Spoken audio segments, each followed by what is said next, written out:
Good morning my dear student and friends. आज हम आपको गॉस का नियम, गॉस का प्रमेय, गॉसेस लॉ आपको पढ़ाएंगे। सबसे पहले गॉस का नियम क्या आया, क्यों आया।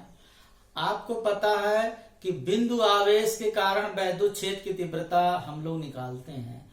यदि बिंदु आवेश न हो तब कूलाम का नियम नहीं लगता है। तब आपको एक नए नियम की जरूरत पड़ती है, उसी का नाम है गॉसेस लॉ, गॉस का नियम, गॉसेस लॉ।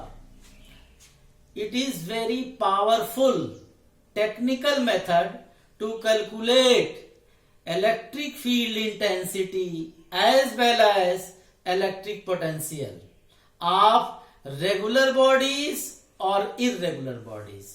अब गॉस का नियम क्या है उसको समझते हैं।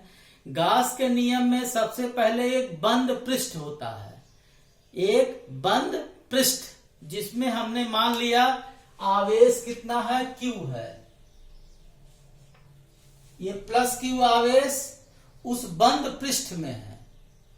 तो इस आवेश से जो वैद्युत क्षेत्र रेखा निकलेगी उसमें जो वैद्युत फ्लक्स का मान इस आवेश का 1/ε0 गुना होता है। यही हमारा वैद्युत फ्लक्स होता है। इसे हम लोग गॉस का नियम या प्रमेय कहते हैं। मतलब phi suffix E equal to Q/ε0। यहां जो Q है इस आवेश का मान आवेश घनत्व के रूप में लिखते हैं। जैसे रेखीय आवेश घनत्व लैम्डा, पृष्ठीय आवेश घनत्व सिग्मा तथा आयतन आवेश घनत्व रो के फॉर्म में लिखते हैं। आपको पता है इसके पहले मैंने वैद्युत फ्लक्स की परिभाषा बताया था कि वैद्युत फ्लक्स फाई सफिक्स E बराबर close surface integral yes vector E dot vector ds।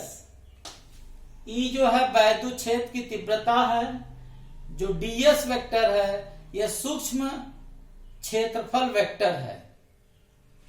इनको डॉट हटाएंगे तो ये EDS cos थीटा, जहां थीटा जो है कोण है वेक्टर E और वेक्टर ds के बीच में। अब गॉस का नियम में Q/ε0 है, इसलिए फाई सफिक्स E बराबर vector E dot vector ds equal to Q/ε0। यही आपका गॉस का प्रमेय है। अब इस प्रमेय का हम लोग प्रूफ करेंगे। अब हम आपको गॉस का प्रूफ बताने जा रहे हैं, प्रूफ ऑफ गॉसेस लॉ। इसके लिए हम एक बंद पृष्ठ जिसका पृष्ठीय क्षेत्रफल कैपिटल S है, इस बंद पृष्ठ के अंदर एक आवेश प्लस Q है, R दूरी पर एक बिंदु P है। इस बिंदु P पर वैद्युत क्षेत्र की तीव्रता E बराबर 1/4πε0 Q/r²। R ये दूरी है, ठीक। अब इसी बिंदु P पर एक सूक्ष्म क्षेत्रफल वेक्टर लिया। ये आपका मान लीजिए ये क्षेत्रफल वेक्टर ds इससे थीटा कोण पर बनाता है। तब आपका जो वैद्युत फ्लक्स होगा vector E dot vector ds बराबर EDS cos थीटा। ये हमारा वैद्युत फ्लक्स हो गया। यहां पर E का मान यहां से रख दें, फाई सफिक्स E बराबर 1/4πε0 Q/r² ds cos थीटा। ये हमारा हो गया। अब इसके बाद जो ये आपका क्षेत्रफल वेक्टर लिया आपने, इसको डॉटेड लाइन से हम मिला देते हैं। यहां पर एक कोण बना, देखिए इसको कहते हैं घन कोण। जैसे एक सेब ले लीजिए, सेब में चाकू घुसा कर ऐसे ऐसे काट लीजिए और उस कटा हुआ भाग हटा दीजिए। जब उसमें देखेंगे एक तो गोल सा कोण बनेगा, जिसको हम लोग घन कोण कहते हैं। इसकी इकाई जो होती स्टर रेडियन होती है। अब हमको वैद्युत फ्लक्स यहां पर ये चूंकि सूक्ष्म था इसलिए ये डी फाई। अब पूरे पृष्ठ के लिए कुल वैद्युत फ्लक्स फाई बराबर close surface integral d phi. अब डी फाई की वैल्यू रख दें, ये कॉमन है बाहर कर लिया, क्यू ds cos थीटा बटे आर स्क्वायर।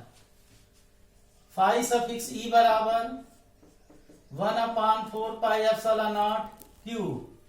ये जो पार्ट है, ये वाला पार्ट, ये जो होता है घन कोण omega D omega 1/5 suffix e बराबर 1/5 एप्सिलॉन नॉट क्यू। और घन कोण जो एक चक्र में ये 4 पाई एंगल बनाता है। क्लोज सरफेस इंटीग्रल ये घन कोण है डी ओमेगा बराबर 4 पाई।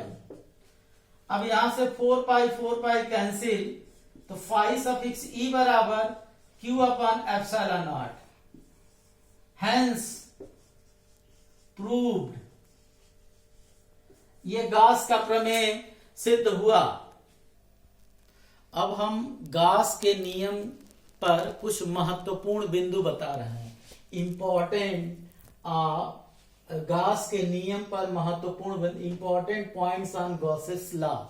पहला नियम यह है, द फर्स्ट नियम, यदि कोई आवेश बंद पृष्ठ के बाहर हो, आवेश कहां हो, बंद पृष्ठ के बाहर हो, तो वैद्युत फ्लक्स का मान 0 होता है। Phi suffix e out, out मतलब बाहर, 0 हो जाएगा। एक ये नियम हो गया। अब ये कोई बंद पृष्ठ है, उसमें कई आवेश हैं, जैसे Q1 minus Q2 minus Q3 Q4 इत्यादि हो। कहां पर हो, बंद पृष्ठ के अंदर हो, तब उस पृष्ठ से गुजरने वाला कुल वैद्युत फ्लक्स फाई सफिक्स ई बराबर Q1 एप्सिलॉन नॉट।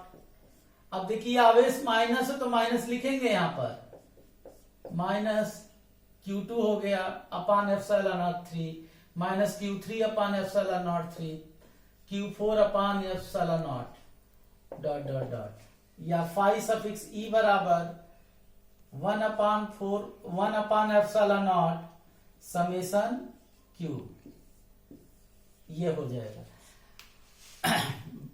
गॉस का नियम किसी भी आकृति या आकार के लिए सत्य है, उससे वैद्युत फ्लक्स निकाला जाता है, बशर्ते आवेश पृष्ठ के अंदर हो। अब हम किसी आकृति पर वैद्युत फ्लक्स का मान निर्भर नहीं करता, जबकि उस पृष्ठ के अंदर आवेश के मान पर निर्भर करता है। जैसे ये आपने तीसरा पॉइंट, एक आपने बेलन बना लिया, इसमें Q है, इसमें फाई सफिक्स ई बराबर Q एप्सिलॉन नॉट, इस तरह का आकृति है।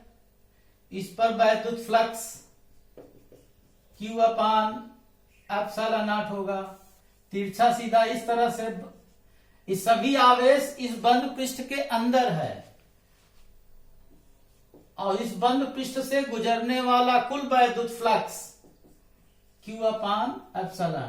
तो ये पता चल रहा कि आकृति कोई हो, उस पे वैद्युत फ्लक्स का मान एक ही है। क्या निर्भर कर रहा है, उस बंद पृष्ठ के अंदर आवेश के मान पर निर्भर करता है।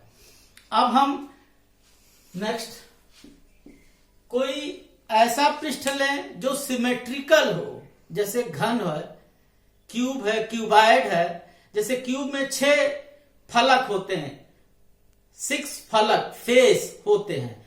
तो सममित वस्तुओं के लिए कुल वैद्युत फ्लक्स बराबर Q upon N epsilon not. N जो है फलक की संख्या है, फेस की संख्या है। अगला नंबर, जैसे कोई वस्तु है, ये जैसे बेलन लिया, इस बेलन का आधा कर दें, आधा, ये आवेश। अब इसमें जो वैद्युत फ्लक्स होगा इसका आधा हो जाए, Q अपान 2 एप्सिलॉन नॉट। इसका मतलब कोई बंद वस्तु है, उस बंद वस्तु के अर्ध भाग में वैद्युत फ्लक्स का मान उससे पहले से आधा हो जाता है। इसका आधा ले लें, इस वाले चित्र का। वैद्युत फ्लक्स फाई बराबर Q अपान 2 एप्सिलॉन नॉट, ऐसे होता जाएगा।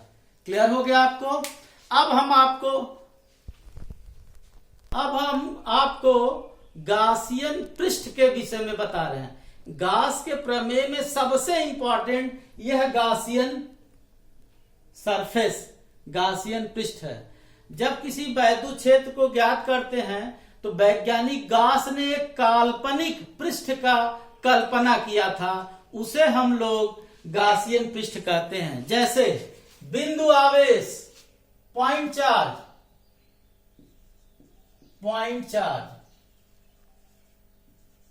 इसके लिए गासियन पृष्ठ जो है गोली होता है, स्फेरिकल गासियन सरफेस। यदि आपका गोली आवेश हो, इसकी त्रिज्या कैपिटल R हो, तो इसके लिए काल्पनिक गासियन पृष्ठ गोली होता है।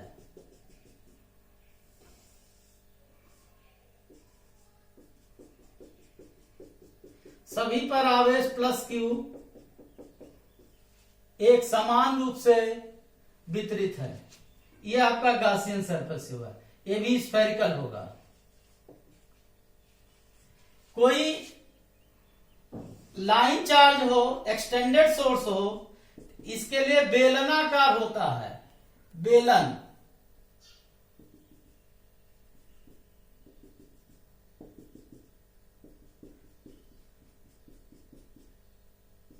ये बेलन बन गया।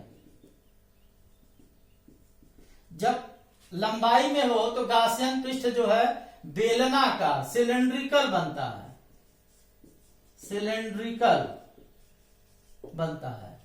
जब कोई समतल चादर हो, जैसे ऐसे हो,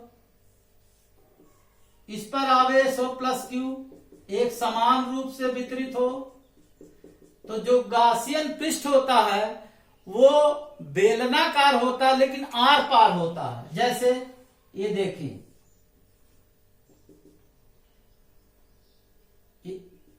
ये पृष्ठ को आर पार कर दिया, ये गासियन पृष्ठ हो गया।